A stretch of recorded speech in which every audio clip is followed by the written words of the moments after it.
Nakasangla po ang ATM card ng papa namin sa pinagkautangan niya. Ayaw ibigay sa amin kahit ngayong patay na si papa. Siya raw ang magwi-withdraw ng pensyon ng papa namin kasi malaki raw utang ni papa sa kanya. Gusto namin makita ang listahan ng utang pero ayaw naman ipakita. Dahil sa galit namin ay nakapag-post kami sa social media ng hindi maganda pero wala naman pangalan niya o picture. Nagulat na lang kami nang pinadalan kami ng subpoena at pinagpapa-public apology kami at kung hindi namin gagawin ay ipapakulong kami. Ano po ba ang laban namin? Attorney Vincent Paul Talao from Aldrin. Nako, Ano ba yan? yan. Sige. Yes, Yan, Miss Jackie. attorney. Po.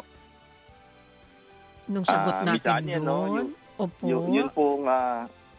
yun pong pagkuha ng ATM is one thing, but then yun pong kanyang pag-post sa social media doon sa nanguha is different thing po yan. Magkaiba po yan.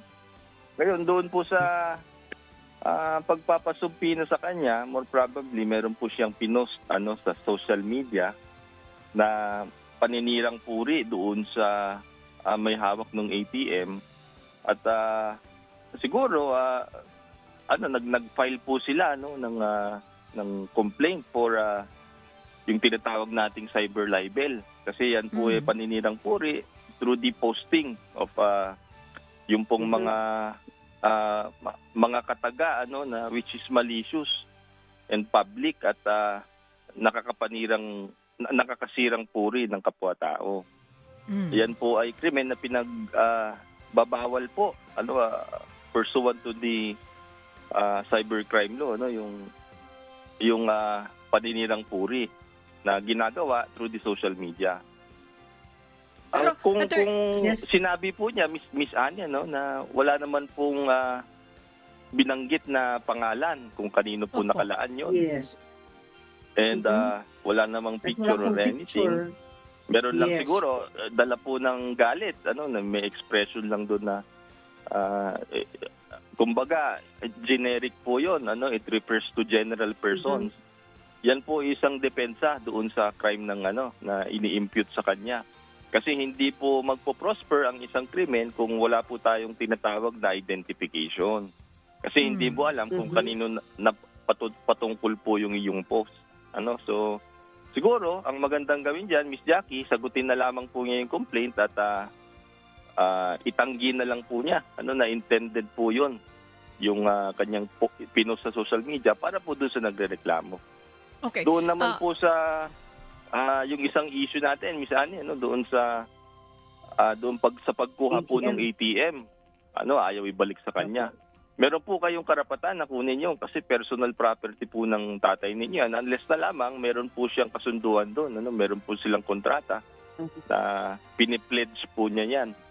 Pero hanggat wala po kayong basihan, pwede po kayong magpadala ng demand letter para mabawi po yun.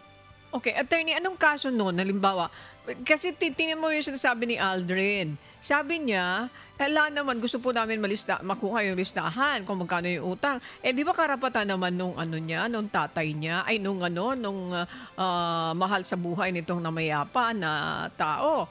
So kung nagre-refuse siya doon, attorney, bakit? Bakit siya nagre-refuse? Pwede bang i-portion, puwersahin nila talaga po na pakita nyo sa amin para malaman namin kung magkano talaga yung utang ng tatay ko?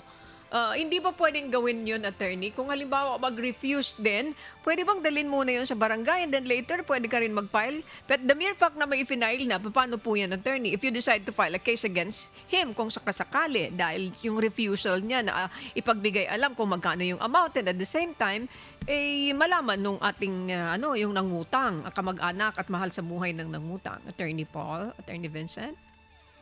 Yes, Miss Annie, maganda po yung kung parehas naman silang barangay, maganda lang pag-usapan po yan. Yung pong pag-demand for an accounting, kung magkano yung utang, kung meron man, it's a valid exercise of what's right. Pero sa kasamaang palad sa social media niya dinala, Miss Annie. Doon po sa Okay. sa barangay muna, Yes, no? And pero- then pag nag-refuse, doon po padalhan ng demand letter.